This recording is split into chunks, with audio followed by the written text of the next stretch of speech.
Bazı oyunlar vardır üzerimize bıraktığı etkilerle kalbimizin derinliklerine işlemiştir. Herhangi bir yerde adını gördüğünüzde bile derin bir iç çekersiniz. Yıllar önce oynamış olsanız bile o oyunun bizlere hissettirdiği duygular dün gibi aklımızdadır. O yaşadığınız oyun deneyimi kalbinize bir ok gibi saplanmıştır adeta. O duyguyu kolay kolay unutamazsınız. Bu videomuzda yıllar geçse de üstünden geriye dönüp baktığımda kalbimde derin izler bırakan Spec Ops: The Line'ı konuşacağım. Öncelikle oyunumuz TPS türünde hikaye tabanlı taktiksel bir aksiyon oyunu. Oyunu henüz oynamayan oyuncuları oynanış mekanikleri tarafında çok beklentiye sokmak istemiyorum. Oynanış deneyimi oyunun o çıkış dönemi için alışık olduğumuz tarzda. Bu oyun nasıl hikaye tarafıyla ön plana çıkan bir oyun. Hikayesini merak edenler için spoiler vermeden özet geçmem gerekirse fazlasıyla etkileyici, şaşırtıcı bir hikaye sahip Spec Ops: The Line. Devasa kum fırtınalarının etkisiyle harabeye dönüp yaşanılamaz bir hale gelmiş Orta Doğu'nun gözdesi Dubai şehrinde geçiyor. Dubai şehrindeki insanları tahliye etmeleri için gönderilen John Contrat komutasındaki 30. Piyade taburuyla Dubai'de ters giden olaylar sonucu iletişim kesiliyor ve 30. Piyade taburu gizemli bir şekilde kayboluyor. Ve bu bölgede keşif yapmak için 3 kişilik bir Delta ekibi gönderiliyor ve maceramız işte burada başlıyor. Bizim ana karakterimiz de bu Delta ekibinin lideri Yüzbaşı Martin Walker isimli bir karakter. Diğer ekip arkadaşlarımız John Lugo ve Alfonso Adams da bu maceramıza bizimle birlikte eşlik ediyorlar. Yani hikayenin bu kadarını anlatınca bu mu yani şimdi deyip klişe gibi bulabilirsiniz belki ama bana inanın hikaye çok ters köşe yapan noktalara gidiyor. Detaylı olarak ilerleyen kısımlarda spoiler uyarımı yaparak değineceğim. Oyunumuzun hikayesi Heart of Darkness yani Karanlığın Yüreği isimli romandan esinlenerek yazılmış. Yani inanın oyunu ilk oynadığımda beni gerçekten çok etkilemişti. Böylesine bir şey beklemediğim için hikaye anlamında neye uğradığımı şaşırmıştım. Kalbimde o güzel duyguları hala taşıyor olmakla birlikte aradan geçen yılların ardından elbette o duyguları tekrar tazeleyip hissetmeyi istiyordum. Ve aynı zamanda bu güzel oyuna video içerik hazırlayıp kanalımda yer verdiğim için çok mutluyum. Geçtiğimiz günlerde tekrar oynayıp bitirdim. Aynı şekilde beni o etkileyen sahneleri yüreğimde tekrar hissetmiş oldum. Oyun hala keyifli oynanabilir yapıda. Büyük bir heyecan, aynı zamanda şaşkınlık içerisindeydim oyunu bitirdiğimde. Gerçekten tüylerinizi diken diken yapan sahneler, insanı dumur eden anlar ile oyuncuyu neye uğradığını şaşırtıyordu Spec Ops: The Line. Tekrar oynadığımda da hissettiğim sanki ilk defa oynuyormuşçasına içimde oluşan o heyecan ve şaşkınlık duygusu devam ediyordu. Özellikle oyunun ilerleyen saatlerinde sizi gerçekten etkileyecek anlarla karşı karşıya kalıyorsunuz ve o final sahnesiyle sizi dumur eden, belki de yıllarca kalbinize yer edecek bir oyun oluyor Spec Ops: The Line. O bizleri derinden etkileyen sahneler sonrasında yani resmen oyun bizi farklı duygulara sürükleyip hayatı sorgulatırken, gerçekten iyi miyiz, neler yaptık böyle derken, oyunda ilerledikçe yaşanan olaylar sonucu yükleme ekranında yer alan detaylar çok dikkatimi çekti. Sen hala iyi birisin, neden burada olduğunu hatırlıyor musun diye yazılar yazıyor.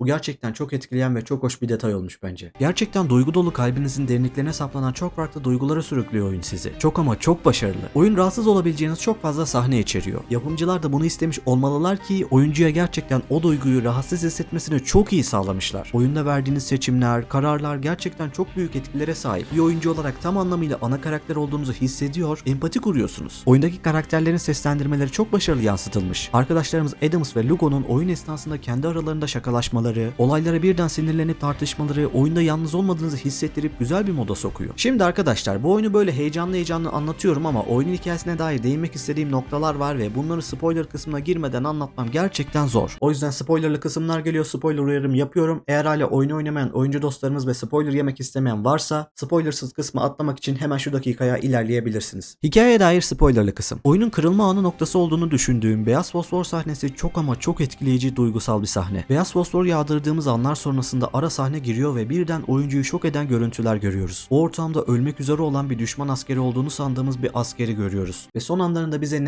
bunu neden yaptınız diye bir soru soruyor. Ve biz ise bunu siz istediğiniz gibi bir cevap veriyoruz. Asker ise biz sadece yardım etmeye çalışıyorduk diyor. İşte o anda aklımıza birden şimşekler çakıyor. Resmen ters giden bir şeyler olduğunu hissediyorsunuz. Sadece düşman askerler olduğunu düşündüğümüz ortamda kalabalık sivil halk buraya toplanmış ve bizim bu beyaz fosfor saldırımızla feci bir şekilde hayatlarını kaybetmiş insanlar. Hele ki annesinin kucağında birbirine sarılmış bir şekilde anne kız var ki bunları görünce duygulanmamak elde değil. Onları görünce birden neye uğradığınızı şaşırıyorsunuz. Walker ve arkadaşları bu trajik görüntüleri görünce kahroluyorlar. O duygusal anları çok iyi hissettirmişler. Arkadaşlar beyaz fosforu bilmeyenler için kısaca açıklamam gerekirse gerçek hayatta da maalesef ki bulunan çok ama çok tehlikeli kimyasal biyolojik bir silah. Spec Ops: The Line oyunu bu ünlü beyaz fosfor sahnesi yüzünden çok fazla eleştiriye maruz kalmış o dönem. Oyunu oynayan oyuncular bu sahneleri oynarken çok rahatsız olduklarını ve neden bu kısımlarda seçim yapma şansı verilmediğini dile getirmişler. Oyun yapımcıları da işte oyunu orada oynamamayı, bırakmayı seçebilirdiğiniz gibi tuhaf bir cevap vermiş. Etkileyen sahnelerden birisi de oyunun sonlarına doğru yaklaşırken oyunun en başında bize gösterilen helikopter sahnesi bir kez daha yaşanıyor. Helikopterle savaşıp helikopterimiz düştükten sonra her birimiz yani 3 asker farklı yerlere düşüyor. Hayatta kalıyoruz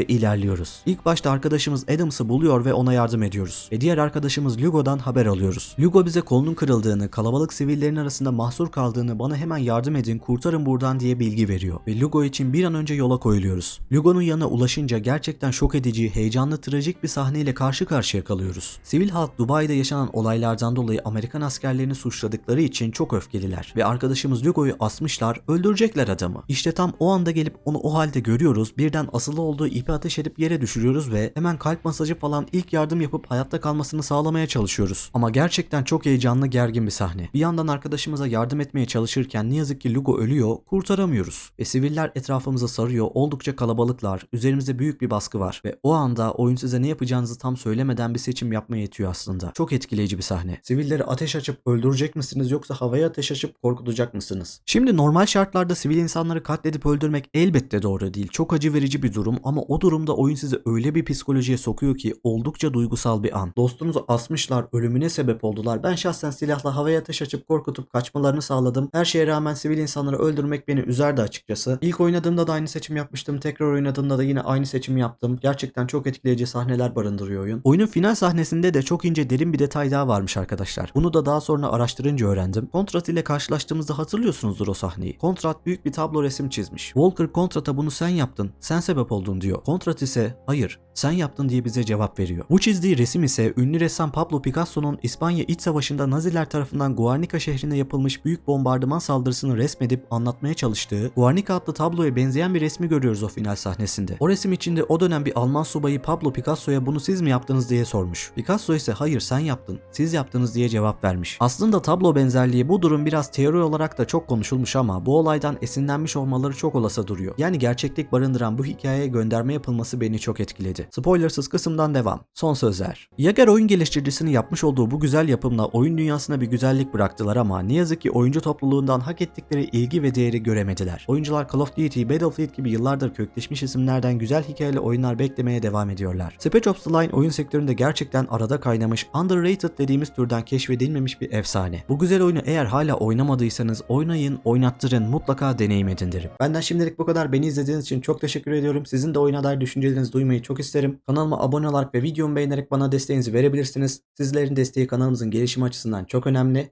Farklı oyunlarda görüşünceye dek kendinize çok iyi bakın. Görüşmek üzere. Hoşçakalın. Evlat, kanalıma abone ol ve videolarımı beğen ki yeni gelecek içeriklerimden haberdar olabilesin. Gamer Carleon ailesi bu yaptığın iyiliği asla unutmayacak.